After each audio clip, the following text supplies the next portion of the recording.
Hello! Welcome sa aking channel. Ngayon ay magbabahagi ako ng bagong video para sa iyo. Maaari kang mag-subscribe sa aking channel para sa mga pagbabahagi nina Alil Ibrahim at sila Turkaglo.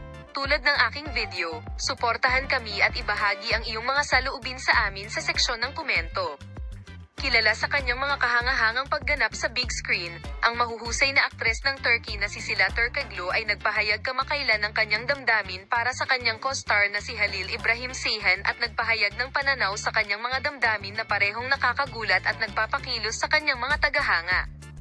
Naibinahagi niya ang kanyang matinding kalungkutan at pag-aalala tungkol sa aktor na si Halil Ibrahim Ceyhan, na nag-uudyok ng mga pag-uusap at empatiya sa kanyang mga tagahanga. Ang on-screen na kemikal at pagkakaibigan nina Sila Turkaglo at Halil Ibrahim Ceyhan ay hinangaan ng mga tagahanga, at ang kanilang pakikipagtulungan ay naging isang kilalang isyu sa industriya ng entertainment ng Turkey. Kitang-kita ang pagkakaibigan ng dalawang aktor sa harap ng kamera at sa likod ng mga eksena, na kadalasang humahantong sa haka-haka tungkol sa isang potensyal na romantikong koneksyon. Sa isang kamakailang panayam, taos-pusong ipinahayag ni Turkaglo ang kanyang tunay na pag-aalala at kalungkutan para kay Halil Ibrahim Ceyhan.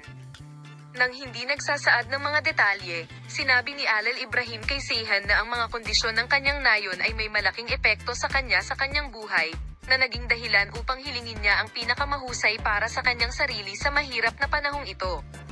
Humanga sa mga mahabaging salita ni Sila Turkaglo, ipinahayag ng mga tagahanga ang kanilang suporta para sa aktor at Halil Ibrahim Ceyhan sa social media. Ang hindi inaasahang pahayag ay nagsiwalat ng ibang bahagi ng personalidad ni Turkaglo, na pinatingkad ang kanyang empatiya at kabaitan. Ang pag-amin ng aktor ay nagdulot ng kontrobersya sa mga tagahanga at nakakuha ng atensyon ng mga media outlet na pinuri si Turkaglo para sa kanyang kapanahunan at emosyonal na lalim.